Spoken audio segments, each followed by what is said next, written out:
Hello বন্ধুরা, আজকে আমি বানিয়েছি পেঁপে বাটা দিয়ে মটন কোরমা। আমি পেঁপে বাটা দিয়ে মটন কোরমাটা করেছি, তো দেখতে পাচ্ছ তোমরা। আর রেসিপিটা আমি দিয়ে দিচ্ছি, তোমরা দেখে নিও। আর এটা খেতেও খুব ভালো হয় আর খাওয়াও খুব। এই গরমে স্পাইসি ফুড খেলে একটুখানি ভয় লাগে, কিন্তু পেঁপে বাটা থাকার জন্য এটা হজমেও কিছু অসুবিধে হয় না। আর খেতেও মানে টেস্টের কোনো পরিবর্তন হয় না, যেরকম আমরা কোরমা খেয়ে থাকি সেরকমই খেতে হয়, একদম একই টেস্ট। তো এটা আমরা বানালাম, চলো তোমাদের সাথে রেসিপিটা শেয়ার করি। বন্ধুরা, আজকে আমি বানাবো মটন কোরমা। তার জন্যে আমার 400 গ্রাম মটন আছে। আর এত গরমে স্পাইসি খাবার খেতে ভয় লাগছে, তাই আমি এটা পুরোটাই পেঁপে দিয়ে করব। তাই আমি বেশি করে পেঁপে নিয়েছি, আর একটা ছোট পেঁয়াজ নিয়েছি, এক টুকরো আদা নিয়েছি, আর এই 7-8 কোয়া মতো রসুন নিয়েছি, আর একটা টমেটো নিয়েছি। এবারে এইগুলো সব পেস্ট করে আমি মাংসটায় মাখিয়ে দেবো। আর এবারে মটনটা ম্যারিনেট করার জন্যে আমি 2 চামচ মতো দই নিয়েছি। দইটা দিয়ে দিলাম, আর ওই পেঁপে বাটাটা, ওই পেঁপেটা বেটে এটা পুরোটা দিয়ে দিলাম। আর পেঁয়াজ, আদা, রসুন আর টমেটোটা পেস্ট করে এতে দিয়ে দিলাম। আচ্ছা, আর তার সাথে দিচ্ছি একটু গরম মশলার গুঁড়ো। এবারে এটা আমি ভালো করে মাখিয়ে নেব, নিয়ে আধ ঘন্টার মতো আমি রেখে দেবো ম্যারিনেট করে। আচ্ছা, মটন কোরমা বানানোর জন্য আমি গ্যাসটা জেলে কড়ায় তেল দিয়ে দিয়েছি। সর্ষের তেল দিয়েই রান্নাটা করব। আমি তেল দিয়ে দিয়েছি।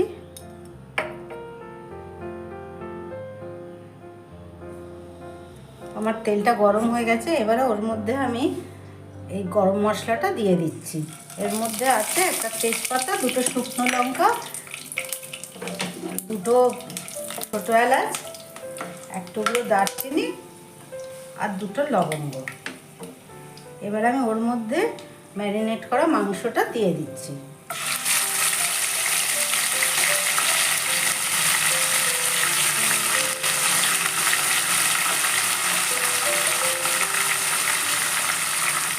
তো এতে পেঁপেটা অনেকটা দিয়েছি, তোমরা দেখেছো।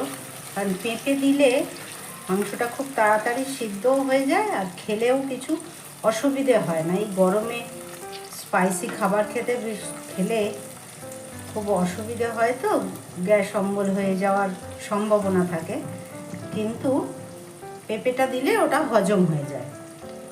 এরপরে একটা একটা করে ওর মধ্যে আমি সব মশলাগুলো দিয়ে দেবো। আচ্ছা, ওর মধ্যে প্রথমে দিচ্ছি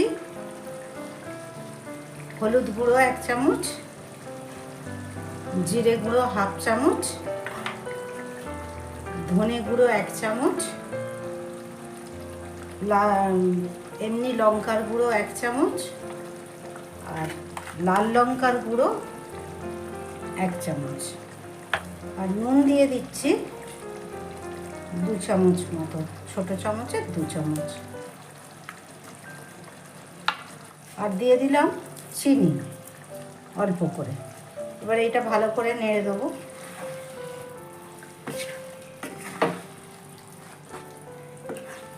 এটা এবারে ভালো করে কষানো হবে।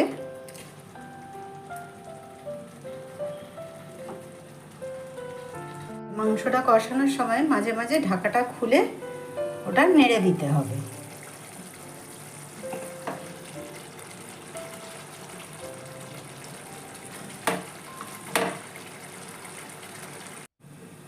দেখি ঢাকাটা খুলে কীরকম হয়েছে। আচ্ছা, দেখতে পাচ্ছ একদম মাংসটা থেকে তেলটা ছেড়ে গেছে, মানে তেলটা বেরিয়ে এসছে, এবং কষানো একদম কমপ্লিট হয়ে গেছে। তো এবারে এইটায় আমি জল দিয়ে দেবো। আগে থেকেই গরম জল করে রেখেছি, সেই গরম জলটা ওর মধ্যে আমি দিয়ে দিচ্ছি। মাংসটা কষানো হয়ে গেছে, তাই জলটা এবার দিয়ে দিলাম।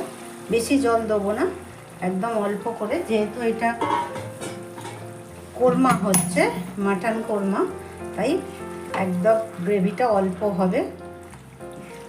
অল্প একটুখানি জল দিলাম। এবারে এইটা আমি কুকারে দিয়ে দেবো, তাহলে মাংসটা খুব ভালো, মাটন তো একটু সিদ্ধ হতে সময় লাগে, তাই এটা আমি কুকারে দিলে এটা তাড়াতাড়ি হয়ে যাবে।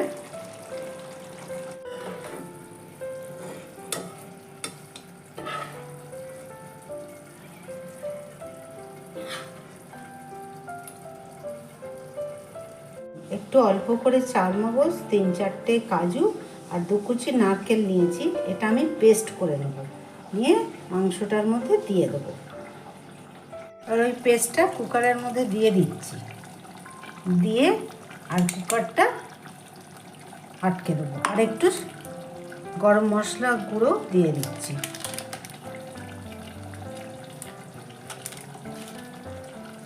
দিয়ে কুকারটা আটকে দিলাম।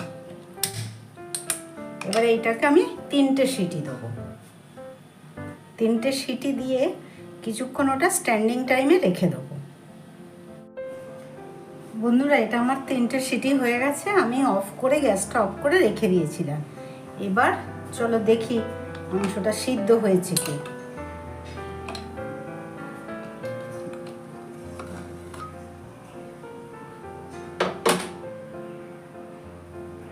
বাহ, এই দেখো, দেখছো খুব সুন্দর সিদ্ধও হয়ে গেছে, হাড়টা একদম ছেড়ে গেছে মাংস থেকে। আর এটাকে এবারে আমি একটু কড়াইয়ে ঢেলে ভালো করে দেখাই। এই দেখো, আমার পেঁপে বাটা দিয়ে মটন কোরমা একদম রেডি হয়ে গেছে, আর মাংসগুলোও খুব ভালো সিদ্ধ হয়েছে। কুকার থেকে আমি ঢেলে নিলাম, ঢেলে তোমাদেরকে দেখানোর জন্য। কুকারের ভিতরে ভালো করে তো দেখাতে পারছিলাম না। এই যে একদম পুরো, এই গরমে পেঁপে বাটাটা খাওয়াটাও, পেঁপেটা খাওয়াও ভালো, আর এটা খেলে কিছু অসুবিধেও হবে না, তাড়াতাড়ি হজমও হয়ে যাবে। তাই আমি রেসিপিটা দিলাম। এরকম মাঝে মাঝে আমি পেঁপে বাটা দিয়ে মাংস করে থাকি, তো সেটা তোমাদের সাথে আমি আজকে শেয়ার করলাম।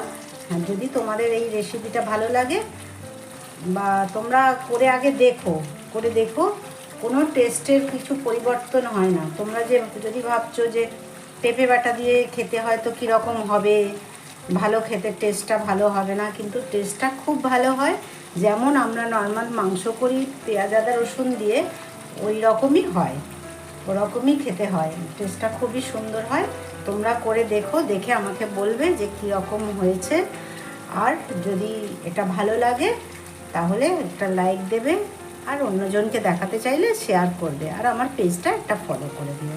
ওকে, থ্যাংক ইউ আমার ভিডিও দেখার জন্য।